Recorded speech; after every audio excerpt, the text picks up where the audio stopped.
ఉద్యోగులకు భద్రత కల్పించాలని లేబర్ కోడ్స్ రద్దు చేయాలని డిమాండ్ చేస్తూ పార్వతీపురం మన్యం జిల్లా గుమ్మలక్ష్మీపురం ఏజెన్సీలో ఉద్యోగులు, కార్మికులు, ప్రజా సంఘాలు నిరసన కార్యక్రమం చేపట్టారు.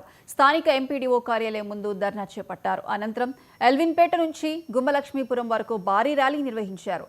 అంగన్వాడీలకు నెలకు 26,000 రూపాయల వేతనం ఇవ్వాలని, ప్రసూతి సెలవులు పెంచాలని, పని గంటలు తగ్గించాలని, లేబర్ కోడ్స్ వెంటనే రద్దు చేయాలని డిమాండ్ చేశారు.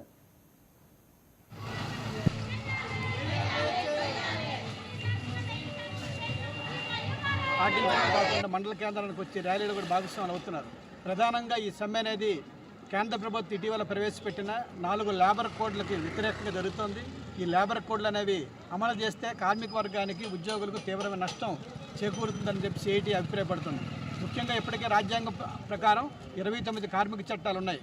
కనీస వేతనాల చట్టం కావచ్చు, పిఎఫ్ చట్టం కావచ్చు, ప్రసూతి సెలవులకు సంబంధించిన చట్టం కావచ్చు, ఈ రకం 29 కార్మిక చట్టాలను రద్దు చేసి ఈరోజు కేంద్ర ప్రభుత్వం 4 లేబర్ కోడ్లు ప్రవేశపెట్టింది. ముఖ్యంగా లేబర్ కోడ్ ఉద్దేశం ఏంటంటే కార్మికుల పని భారాన్ని పెంచడం కోసం. ఇంతవరకు రాజ్యాంగం కల్పించిన హక్కు ప్రకారం 8 గంటల పనిదినం ఉంది. 8 గంటల పనిదినాన్ని 12 గంటల పనిదినానికి మార్చాలని చెప్పేసి ప్రభుత్వం ఆలోచన చేస్తుంది. అలాగే 300 మందికి లోపుగా ఉన్నటువంటి కార్మికులు కానీ, ఆయా సంస్థల యజమానులు తమని ఎప్పుడైనా తొలగించేటువంటి హక్కు ఈ లేబర్ కోడ్ల ద్వారా ప్రసాదం జరుగుతుంది. అంటే 300 లోపు ఉన్నటువంటి కార్మికులు అందరినీ తొలగించడం అంటే ఒక రకంగా చెప్పాలంటే ఈ దేశంలో కార్మికులు పూర్తిగా రద్దు చేయడమే, కార్మిక ఉద్యోగ భద్రత పూర్తిగా రద్దు